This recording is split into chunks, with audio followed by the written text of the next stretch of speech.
तृणमूल कांग्रेस पर असली हक किसका है, ये सवाल आज पूरा बंगाल पूछ रहा है। तृणमूल कांग्रेस पहले ही दो हिस्सों में बंट चुकी है।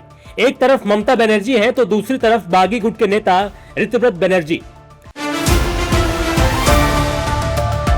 चुनाव आयोग ने दोनों गुटों को संगठन और विधायकों के समर्थन से जुड़े दस्तावेज जमा करने के लिए सोमवार शाम तक का समय दिया।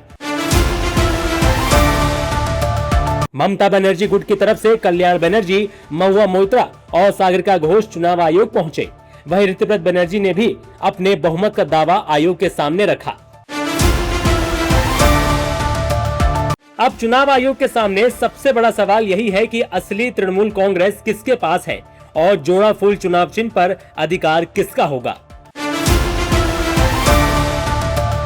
टीएमसी पर ममता और ऋतव्रत दोनों गुटों का दावा। जोड़ा फूल चुनाव चिन्ह पर कानूनी लड़ाई। दोनों गुटों ने ईसी को बहुमत के दस्तावेज सौंपे। ममता बनर्जी के लिए मुश्किल इसलिए भी बढ़ गई है क्योंकि चुनाव हारने के बाद विधानसभा से लेकर संसद तक उनकी पार्टी के आधे से ज्यादा सांसद और विधायक उनका साथ छोड़ चुके हैं। ऋतव्रत बनर्जी गुट का दावा है कि उनके साथ विधानसभा में 2/3 बहुमत यानी कि 58 विधायक हैं। उधर प्रदेश अध्यक्ष पद से चंद्रमा भट्टाचार्य के इस्तीफे और फिर ऋतव्रत बनर्जी के साथ उनकी बैठक ने सियासी गलियारों में हलचल और तेज कर दी है।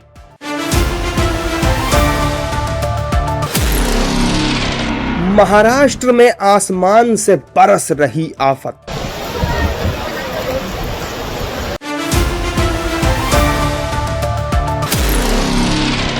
पुणे में बारिश और बाढ़ से दिखा महातबाही का मंजर।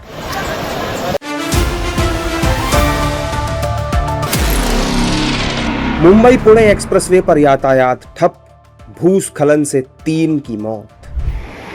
महाराष्ट्र के 2 प्रमुख शहर मुंबई और पुणे इन दिनों भयंकर बारिश, बाढ़ और भूस्खलन की मार झेल रहे हैं।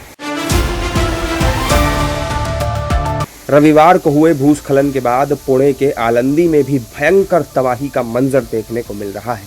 बाढ़ के कारण इंद्रायणी नदी का रौद्र रूप दिख रहा है। उफान पर बह रही नदी के घाट पूरी तरह जलमग्न हो गए हैं। अयोध्या राम मंदिर में चढ़ावे को लेकर जारी विवाद के बीच बीजेपी के राष्ट्रीय अध्यक्ष नितिन नवीन पहली बार लखनऊ पहुंचे थे।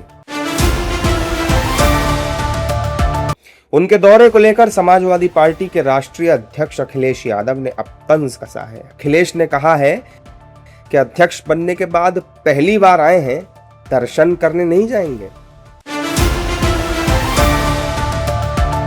यूपी में विधानसभा चुनाव से पहले सियासी रंग जमने लगा है। सोशल मीडिया, प्रेस कॉन्फ्रेंस से लेकर चुनावी मैदानों तक वार पलटवार तीखा होता जा रहा है। राम मंदिर के मुद्दे पर अखिलेश यादव लगातार बीजेपी सरकार पर हमलावर हैं।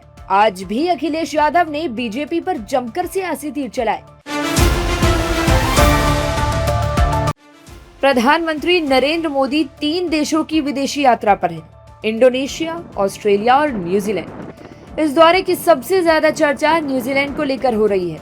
वजह है पूरे 40 साल का एक लंबा गैप। आखिरी बार साल 1986 में भारत के तत्कालीन प्रधानमंत्री राजीव गांधी न्यूजीलैंड गए थे। उसके बाद से साल 2026 तक यानी पूरे 4 दशक बीत गए, लेकिन किसी भी भारतीय पीएम ने न्यूजीलैंड का रुख नहीं किया। अब प्रधानमंत्री नरेंद्र मोदी ने अपनी विदेश यात्रा की लिस्ट में न्यूजीलैंड का नाम जोड़ा है। पीएम मोदी न्यूजीलैंड के ऑकलैंड में जाएंगे। पीएम मोदी के न्यूजीलैंड दौरे को लेकर प्रवासी भारतीयों में अलग ही जोश और उत्साह देखने को मिला है। राम मंदिर के चढ़ावे में चोरी के मामले में अब सबसे बड़ा खुलासा हुआ है। सोमवार को एसआईटी की शुरुआती जांच रिपोर्ट आई, जिसमें कई गंभीर अनियमितताओं की ओर इशारा किया गया है। रिपोर्ट के मुताबिक एसआईटी ने अपनी जांच में साफ कहा है कि मंदिर में चढ़ावे की गिनती के दौरान नकदी और कीमती वस्तुओं की चोरी हुई। 27 अप्रैल से 5 जून 2026 तक यानी करीब 40 दिनों के सीसीटीवी फुटेज की जांच में गिनती कक्ष के अंदर कई बार कर्मचारियों को नोटों की गड्डियां, खुले रुपए और कीमती सामान अपने कपड़ों, जेबों, यहाँ तक कि जूतों में छिपाते हुए देखा गया। जांच में ऐसे करीब 70 संदिग्ध मामलों का जिक्र किया गया है। प्रधानमंत्री नरेंद्र मोदी ने सोमवार को डॉक्टर श्यामा प्रसाद मुखर्जी की 125वीं जयंती के मौके पर आयोजित कार्यक्रम को वीडियो संदेश के माध्यम से देश को संबोधित किया। इस दौरान पीएम मोदी ने डॉक्टर श्यामा प्रसाद मुखर्जी के नारे को दोहराते हुए कहा कि एक देश में एक विधान और एक प्रधान उनका नारा था। उत्तर प्रदेश के मुख्यमंत्री योगी आदित्यनाथ ने मंगलवार को प्रतापगढ़ में 384 करोड़ रुपए की लागत की 111 परियोजनाओं का शिलान्यास और लोकार्पण किया। इसके साथ ही सीएम योगी ने बीपीएससी यानी बिहार लोक सेवा आयोग की परीक्षा में टॉप करने वाले श्रद्धा पांडे को भी मंच पर सम्मानित किया। अयोध्या में राम मंदिर चढ़ावा चोरी के बाद मचे हो हल्ला के बीच श्री राम जन्मभूमि तीर्थ क्षेत्र ट्रस्ट की अहम बैठक संपन्न हो गई है। करीब 3 घंटे चली इस बैठक में कई अहम फैसले लिए गए। चंपत राय के इस्तीफे के बाद retired Indian forest service officer Krishna Mohan को कार्यवाहक महासचिव बनाया गया है।